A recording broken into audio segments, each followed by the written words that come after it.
The Future of a Corrupt Country, written by Mick and Mia, edited by the Koalas. If Berlusconi wins back his throne, the future of Italy will suffer. Many people and experts say that Italy is in a grave situation, and some of them claim that it is his overwhelming media power causing this questionable future.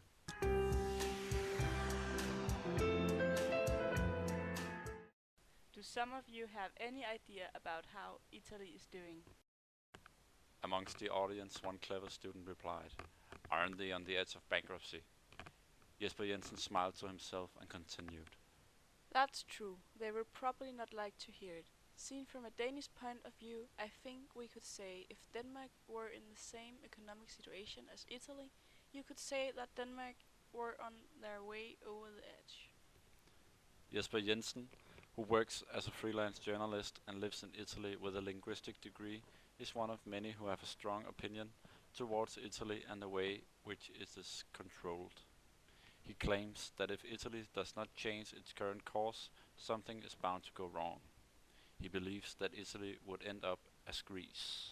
Thomas Harder, who has a degree in Italian and history from Copenhagen's University, has a view on Italy that corresponds to Jesper Jensen's statements. He says worryingly, We have seen his use of the media over the past 20 years or more. I think that this control will probably be weakened, but slowly. I think that he is going to go on using his media power to promote his own political projects and to promote his own business.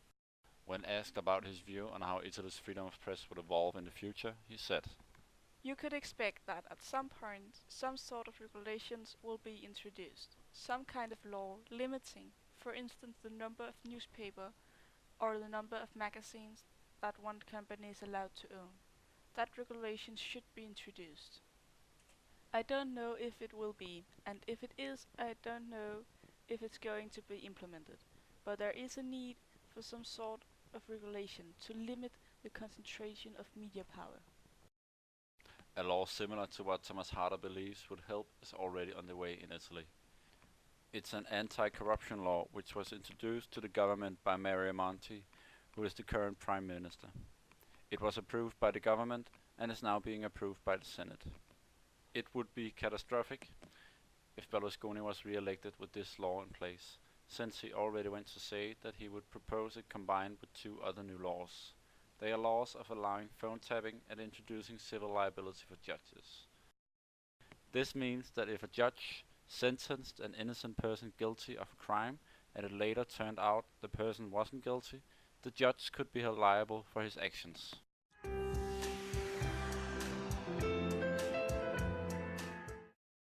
Both experts claim that Italy's future is looking gloomy if Berlusconi was to get his throne back, and that Italy would continue on as it used to when he had Italy caught in his iron grip. This would most likely be the case. Berlusconi owns a lot of Italy's media and can through them communicate his own agenda to the citizens through subliminal messaging. He can use these TV channels and papers to promote his own ideas in a better way than it would have been otherwise. The problem, Thomas Harder says, is not that he owns some of the Italian media, but that he uses it to promote himself. The Italians are sympathetic individualists, and therefore they only think of themselves, like Berlusconi, who will use all means to gain fame, money and power. Prior to Berlusconi's government, the church ruled Italy and they were just as corrupt as his government was.